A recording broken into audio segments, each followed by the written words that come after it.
Everyone. Not, you can't name one individual in life that's been successful, have not had teachers. And so the school staff is key and critical in how we work with them, how we talk to them, how we interact with them, how we talk about them, makes a big, big, big, big difference. And what we want you to understand and to know and to be sensitive to is what we're saying to our children and about our children, even though it may not be intentional or may not, you don't mean anything bad, but saying those kids are in a normal, normal. These are things we've heard over the years. You're in a normal class or in a normal school or in a regular. I don't understand that in either of the children, and they begin to attach something deficit or demeaning or lesser than. And our children are not less than anybody or anything. I tell them all the time, nobody is better than you, and you're no better than anybody else. So we have to believe that as well as sell that to the children, okay? So, but just more examples. I just love this because if you note, people, these are all they're scientists, they're engineers. I know you probably, how many of you seen the movie Hidden Figures? This is the Katherine Johnson. But our children need more exposure. This is what they lack.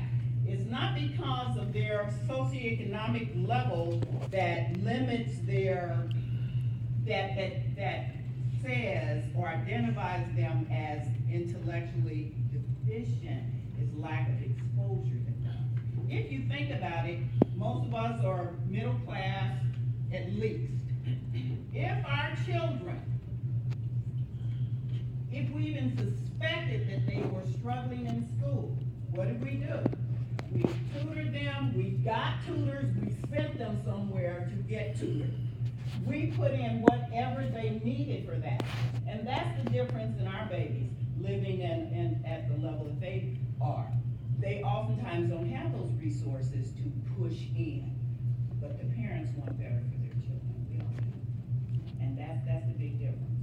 It's not that they're intellectually deficit or needful, because we have very, very brilliant people, as we've cited before, and as each of these, again, coming from very humble beginning. This is why I love the science part of the African American. I'm not a fan of an African American month. I'm really not. I believe this type of learning should occur all year round.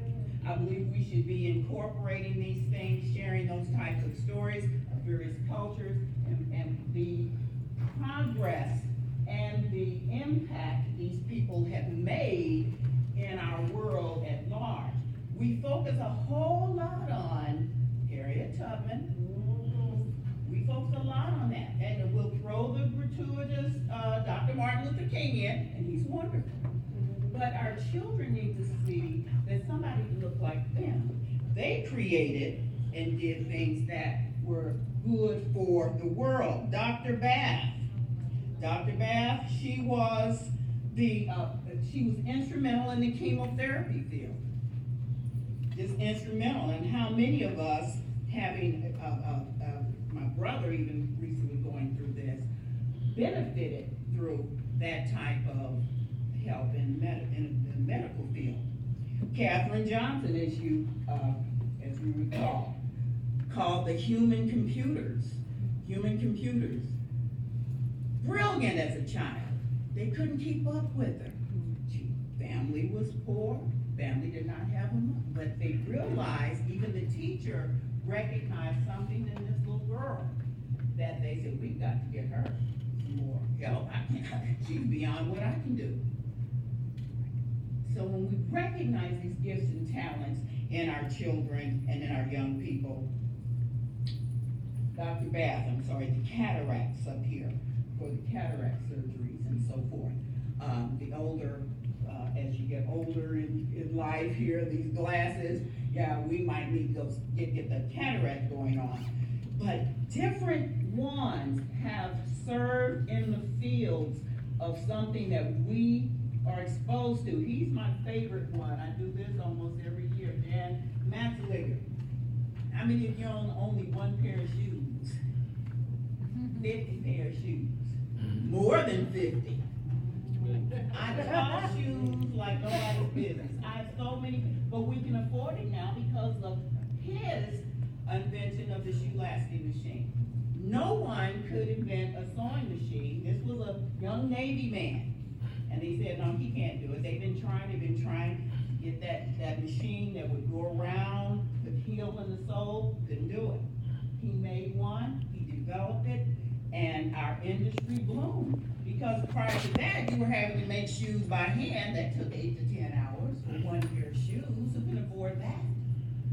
But because of his invention, we now have mass production of shoes, and not only that, different types of shoes. Prior to that, you had one pair of shoes, and it wasn't a left shoe and a right shoe. It fit either foot, like a ballet shoe.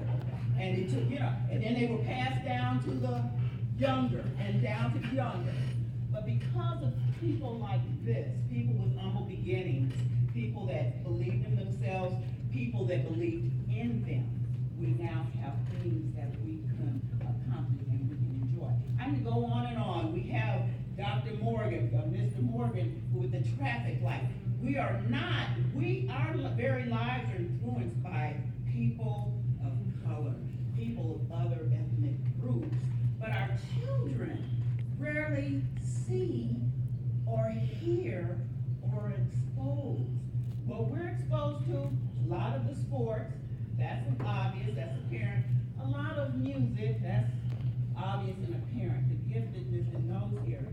But they need to see and hear the stories of those people who have impacted our very lives as well, in a variety of places, in a variety of fields. And that's why I'm really loving our Vision 2020, that would help expose. But this has always been a passion of mine, that the children know that let's get them out of no more roll of thunder, hear my cry. Don't do it.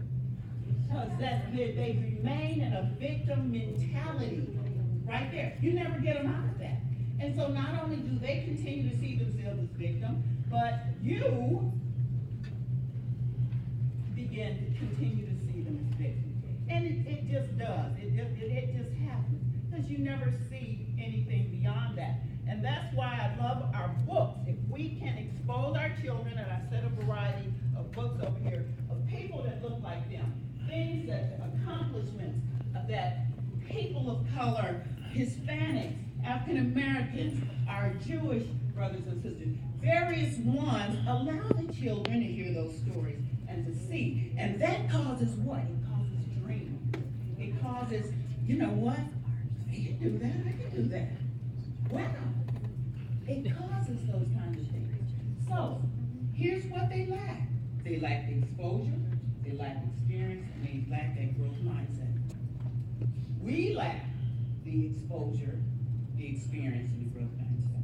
And this is what we want to focus on this year, hard and heavy with our youth. Give them the exposure. Let them know through language, through the materials, that you can do this, you can be this. Guess what Dr. Ben Carson did? When my son was in middle school and he decided to be a doctor, we sat as a family and read this book together. We sat around and read the book, talked about it. Dr. Ben Carson. And he decided after reading the book he would be a neurosurgeon too. Well, when he went off to school, we recognized his penchant for math and science, very strong throughout school in that area. So it was a good fit for him. But as he entered college, and they exposed him to the different parts of medicine, he decided to go into family medicine, and he's a medical doctor today. Reading to them, sharing with them other people's struggle, even though my son did not struggle the way he did, because by then, we need some help, we give you the help, and what have you. But the exposure, the language, the confidence that we display